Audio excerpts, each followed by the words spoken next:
এমন একটি প্রমাণও নেই যে কোন এক নবী দাড়ি কামাতেন, দাড়ি ছাড়তেন, কাটতেন, ছোট করে রাখতেন। বড় কথা হলো যেই জায়গায়, যেই স্থানে, যেই পরিবেশে, যেই শিআর ইসলামের নিদর্শন যেভাবে রাখার কথা ওইভাবেই রাখা উচিত। বরং আমরা ওটার দিকে তাকাই যে সাহাবায়ে কেরাম রাদিয়াল্লাহু তাআলা আলাইহিম আজমাইন কি পরিমাণ দাড়ি রাখতেন, নবী করিম সাল্লাল্লাহু আলাইহি ওয়াসাল্লামের দাড়ির পরিমাণ কি ছিল, তিনি কি পরিমাণ রাখতেন। আরেক ভাই প্রশ্ন করেছেন দাড়ি রাখার বিধান কি, আরব বিশ্বে ইমামদের দাড়ি ছোট দেখা যায়, এ বিষয়ে আপনার মূল্যবান মতামত আশা করছি। আলহামদুলিল্লাহ ওয়া সালাতু ওয়া সালাম আলা রাসূলিল্লাহ, আম্মা বাদ। দ্বীনি ফতোয়ার ব্যাপারে ব্যক্তিগত কোনো মতামতের কোনো মূল্য নাই। সুতরাং আমার মতামতের এখানে কোনো মূল্য নাই। মূল্য হলো কোরআন এবং সুন্নাহ কি বলছে। এক নম্বর কথা হলো দাড়ি রাখা এই কাজটি আসলে কি, এটার পিছনে যদি আমরা একটু দেখি তাহলে দেখব হযরতে আদম আলাইহিস সালাম থেকে শুরু করে শেষ নবী মুহাম্মদুর রাসূলুল্লাহ সাল্লাল্লাহু আলাইহি ওয়াসাল্লাম পর্যন্ত সমস্ত আম্বিয়া আলাইহিস সালামের দাড়ি ছিল। এমন একটি প্রমাণও নেই যে কোন এক নবী দাড়ি কামাতেন, দাড়ি ছাড়তেন, কাটতেন, ছোট করে রাখতেন, এরকম কোনো প্রমাণ আমাদের হাতে নাই। সুতরাং দাড়ি কাটা, ছোট ছোট করে রাখা অথবা দাড়ি কামিয়ে ফেলা, এটি হলো আম্বিয়া আলাইহিস সালামদের সুন্নতে মুতাওয়ারিসার বিপরীত কাজ। এক নম্বর কথা। দুই নম্বর কথা হলো আমাদের দেশে এখন ছোট ছোট দাড়ি রাখাটা দাড়ি সুন্নত হিসেবে নয়, ফ্যাশন হিসাবে পরিগণিত হয়েছে। অনেক হিন্দু ছেলেরাও দাড়ি রাখে ছোট ছোট করে, বিভিন্ন নায়কদের সাথে মিলিয়ে। অনেক বড় বড় সিনেমার নায়কেরাও দাড়ি রাখে, ছোট ছোট দাড়ি। আর ওটার সাথে ফ্যাশন মিলিয়ে এই দেশের অনেক হিন্দু যুবকেরাও কিন্তু এই পরিমাণ দাড়ি রাখে।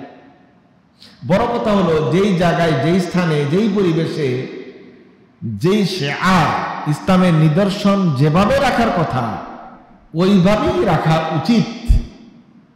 মিডল ইস্টের বিভিন্ন জায়গায় আপনারা দেখবেন ওলামারা ছোট ছোট দাড়ি রাখে, সেটা শাফি মাযহাবে বা অন্যান্য মাযহাবের অনুমোদন দেওয়া আছে, সুযোগ আছে। দাড়ি আছে অতটুকু সাব্যস্ত হলেই চলবে এরকম কথা বলা আছে। আমরা এই ফতোয়ার দিকে তাকাই না, বরং আমরা ওটার দিকে তাকাই যে সাহাবায়ে কেরাম রাদিয়াল্লাহু তাআলা আলাইহিম আজমাইন কি পরিমাণ দাড়ি রাখতেন, নবী করিম সাল্লাল্লাহু আলাইহি ওয়াসাল্লামের দাড়ির পরিমাণ কি ছিল, তিনি কি পরিমাণ রাখতেন। আর দাড়ি সম্পর্কে নবী করিম সাল্লাল্লাহু আলাইহি ওয়াসাল্লামের মানে বক্তব্যটা কি ছিল আর আমলটা কি ছিল, এটা আমরা দেখি, তাহলে ক্লিয়ার হয়ে যাবে। নবী করিম সাল্লাল্লাহু আলাইহি ওয়াসাল্লামের দাড়ি ছোট ছোট ছিল এমন কোনো বর্ণনা নাই, বরং নবী সাল্লাল্লাহু আলাইহি ওয়াসাল্লামের দাড়ি কমাস কম এক মুষ্টি বা তার বেশি ছিল। হযরত আব্দুল্লাহ ইবনে ওমর রাদিয়াল্লাহু তাআলা আনহু এক মুষ্টির বেশি দাড়ি রাখতেন এবং তিনি এটাকে পছন্দ করতেন। এ সংক্রান্ত বিবরণ হাদিসের বিভিন্ন কিতাবে এসেছে। সুতরাং দাড়ির সর্বনিম্ন পরিমাণ থাকবে এক মুষ্টি, এটাই হলো স্বাভাবিক বিষয়। আর ওই যে নবী করিম সাল্লাল্লাহু আলাইহি ওয়াসাল্লামের হাদিস যেখানে রাসূল বলেছেন ওয়াফুল লুহা, দাড়িকে ছেড়ে দাও, লম্বা করো, দাড়ি কাটার কথা আল্লাহ রাসূল বলেননি। সুতরাং দাড়ি রাখার ক্ষেত্রে কে কি বললো সেটা বিষয় নয়, সুন্নত তরিকা হলো দাড়ি অন্তত এক মুষ্টি পরিমাণ হতে হবে।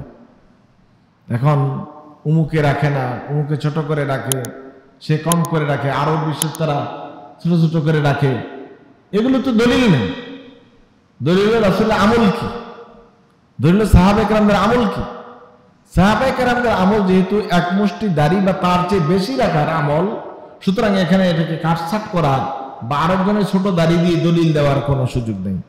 আপনারা এখন দেখেন বর্তমান সিচুয়েশনে সময়ে সৌদি আরবের বড় বড় শেখরা আছেন, কোন শেখের দাড়ি ছোট, যারা প্রকৃত অর্থে দিন সম্পর্কে জানেন, বলেন আছেন, এমন কোন লোক আছেন যে তাদের দাড়ি ছোট। তার মানে হলো যারা দাড়ি ছোট রাখেন তারা একটি ভুল ব্যাখ্যা দিয়ে ছোট দাড়ি রাখার পক্ষে কথা বলার চেষ্টা করছেন। আমরা সে পক্ষে কথা বলি না, বলবো না।